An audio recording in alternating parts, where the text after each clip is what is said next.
That's right. Welcome to Spicy Town. I don't know what Servo's talking about here. We got a podcast to do. Let's go ahead and get this thing going. Welcome. Mayor here. Jack Dunk here. Just want to remind everybody that we are here to welcome you to the community. Anybody, everybody. Because we think everyone is worthy of a community. So hopefully you choose us. And we'll do the best we can to welcome you here. So, it's the beginning of the video, so that's the question. That's it. It's over now. Bye everybody. Yeah. Yay! Goodbye now. Goodbye. Alright.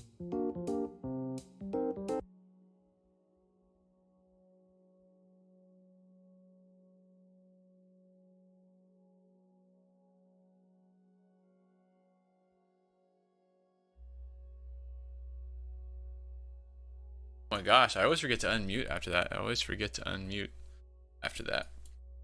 Servo, thanks for reminding me. I always forget. I swear I pushed it too. I must have pushed it twice.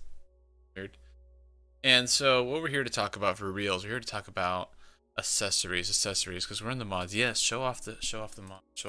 We're also here to talk about the blog. So we're going to start out here with the blog. And so I'm just going to go ahead and read off of it and sort of explain, talk you through things, and even show you. I have some props today. I have some props. So sadly, if you're watching on the podcast, you can't see it because we're broadcasting live on Twitch. There's a live stream. It's going to be on YouTube. It's going to be on all those places. So let's go ahead and get this thing started. Accessories. How I started. It's basically carrying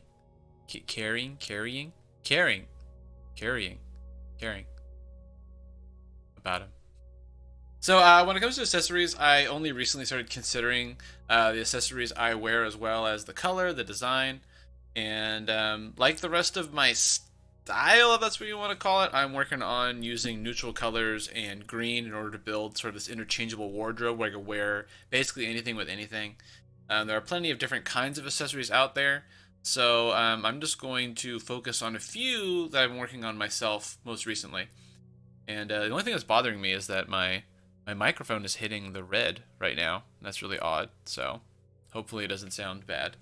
It shouldn't be hitting that. I have a compressor on, but maybe the compressor turned off somehow. I'm going to try not to worry about it. The three things we're going to focus on tonight in this blog post is the sunglasses, belts, and watches. I'm wearing 2 bracelets right now, but we won't talk about those. We won't talk about little Brigitte. Each of these items can complement you and your style. It's just a matter of figuring out how. Since we all have our own styles, I'm just going to explain what I have gotten so far and kind of my ideas behind them. I'd also love to hear what you wear and what questions you have. You can comment, of course, on my blog, on my various social media, and all that kind of stuff. We'll also maybe take some questions from people in the stream. So, step 1, shades. Shades. So we're going to talk about first, shades. I'm going to start with shades because I only have 1 pair right now. I only have 1, so I have to wear these every single day, same ones. And so what do I have? I have neutral, kind of brown color. It's kind of hard to say. It looks more like black right now, but this is actually a tortoise shell. These are tortoise Ray-Ban Wayfarers, and so this is like my basic style here. The main reason I wear sunglasses actually is because I just can't stand driving without them. I don't know about you, but like I hate driving in the sun and light getting in my eyes. I can't stand it, so I have to have sunglasses. My ultimate goal is to have like a pair of brown, like this is fine, black, gray, as well as a pair for like running, so more of like a sporty pair. And so that way I basically have a pair of sunglasses for everything. So I have my brown to go with my brown belt and brown shoes, black, etc., etc., etc. I actually have a kind of a rough history of sunglasses. Often I would spend anywhere from like 10 to 20 bucks on like a pair from just a random store, and I would always lose or crush or drop them. That actually ends up being pretty costly when you go through like 4 or 5 pairs. You're like, wow, I spent like $100 on these sunglasses this year. Like, what the heck is going on? So eventually, I kind of I bought a pair that was just another pair of cheap sunglasses, and I don't know, I took care of them. I kind of stepped up my game. They were still scratched really easily, because they're really cheapo pair. I still have them. I run in them. I take pictures on Instagram with them when I go for runs. So I use those as my running shades right now. But they're really scratchy, and it's hard to even freaking see them. It's really hard to even see through them. So after I had those for a few months, I decided, you know what, I'm going to go for it. So I picked up some Ray-Bans, and this kind of forced me to think carefully and to take care of my shades. And it's worked out for me. They've been going for a pretty long while now. No scratches or anything like that. I don't know if anyone, I don't know if you need to go that extreme as I did, but that kind of helped motivate me because I was like, I don't really care about them. And so it kind of just stepped everything up.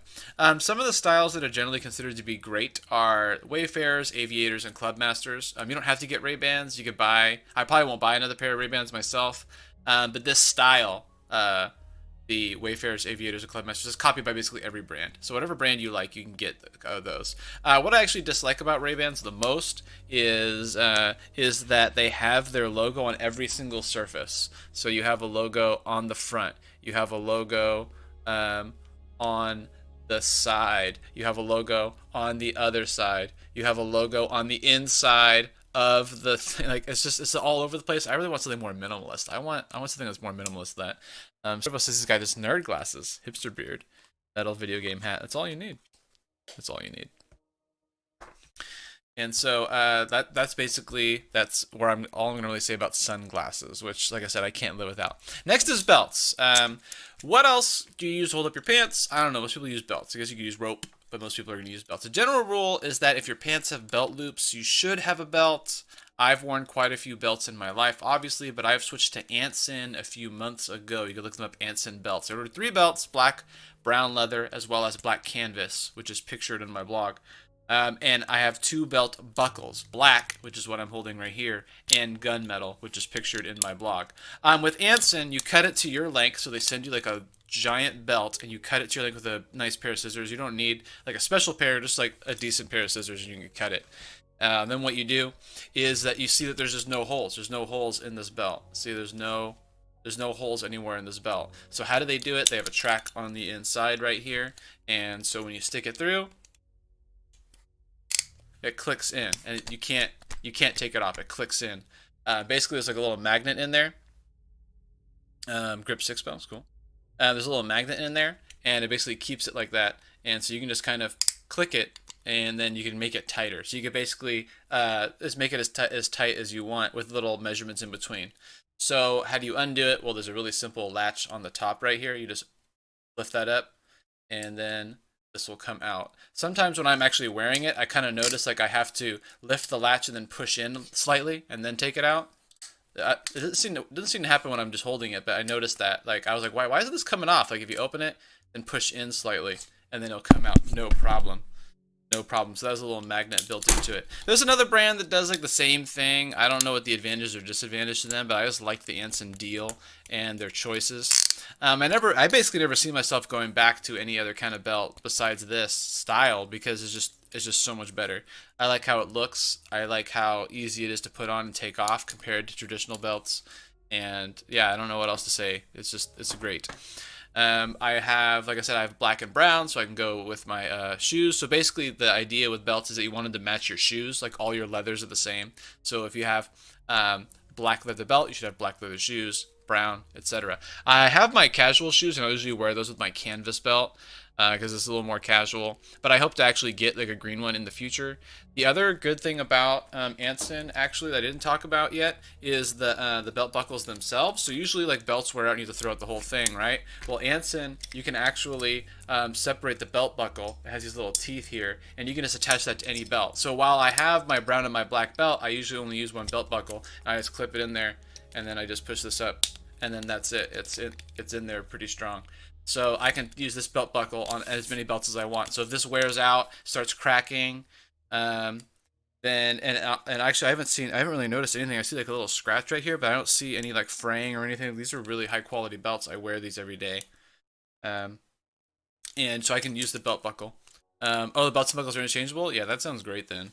Maybe that would be my next one. Maybe we should post that under Men's Lifestyle. We can all we can compare. Like I'm posting a lot of Anson things just because it's the new thing and I'm really into it. But there could be tons of different kinds of belts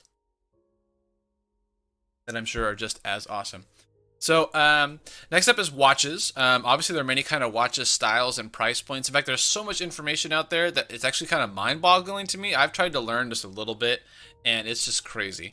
I personally recommend that you figure out what you want in your watch. So, for example, you could have a smartwatch, right, or a sport watch. So those obviously have like notifications and phone things on them. You have fashion watches that are just for fashion. You have watches that are actually functional, so they have various different features on them, calendars and timers and that kind of thing, so on and so on. Once again, leathers should match. So if I'm wearing my black leather watch, I like to do that with my black leather belt and then my shoes. And so the leathers should match in general. Um, let's see, where was I? I prefer leather straps because it's adjustable. The metal ones are not, and it just feels more comfortable to me. I have both, but I think I prefer the leather style. Um, Basically, there's just something about a watch that just looks kind of clean. It just makes you look like a little more put together. I think it just looks awesome to have a watch on. It's also nice to be able to check the time without looking at my phone. This is kind of a big selling point for watches to me because I can look at the watch and I can see what time it is, and I don't have to look at my phone. The problem with looking at my phone is if I look at my phone, I'm going to see a notification or something, and then I'm going to want to read that, and then I'm going to get lost in social media or something, or Discord, of course. And so a watch kind of helps me actually disconnect. So that's why I don't have a smartwatch too, is because it helps me. I want to disconnect from my phone. I don't want another thing that's going to distract me with my phone. So for me personally, that works out really well. If you want some more tips on like really basic styles and that kind of stuff, I recommend a YouTuber. I really like him. He's called Real Man Real Style.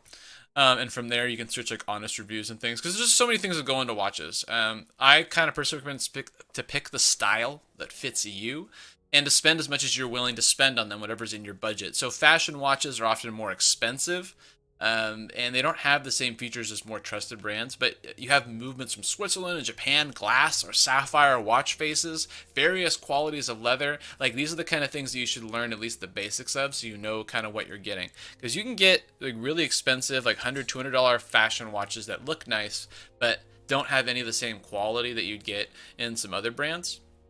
So it's something to look out for. There's people all the time online selling like really nice watches for like $10, and like they are $10. They're just made in China and are very very cheaply made. And so there's a ton of videos on that whole topic on YouTube. There's so much on YouTube. I recommend just looking at YouTube watches, and you'll find some great stuff. So that's it basically. Just wanted to break down accessories. Basically, when it comes down to accessories, you just want to pick what works for you personally. Stick within your budget. Learn the basics first. What would be the most functional while also fitting your style? Start with something relatively cheap, then try something more expensive so you can see and feel the difference. Like if you own a decent watch and you go out and you try $1,000 watch on and see what that's like, and you may not realize the difference until you hold it in your hand. And then if there is no difference, then why do you need it? You don't. Just a couple other things I want to throw out there. This isn't in the blog, but I have a minimalist wallet. This is by Shamrock. It's very thin and it's very small. I enjoy that style of wallet. I might get something different in the future. And another thing I have is I have a Viking Revolution sort of comb, and that came with this case. And so, boom, you can use this in your hair, your beard, that kind of stuff. And I kind of like that. I kind of stick this in my pocket, and I'll have another larger comb in my bag somewhere, but I'll just slip this into a pocket. That'll be nice and easy. So that's basically all of my accessories that I have. I mean, I have bracelets. There's other things. Those are the main ones. Those are the main ones I wanted to talk about. So thanks for listening, and I'm going to end the podcast right here. You can catch it live on Twitch, of course, and this will be on Spotify, YouTube, all those good places. Thanks for watching, and thanks for listening.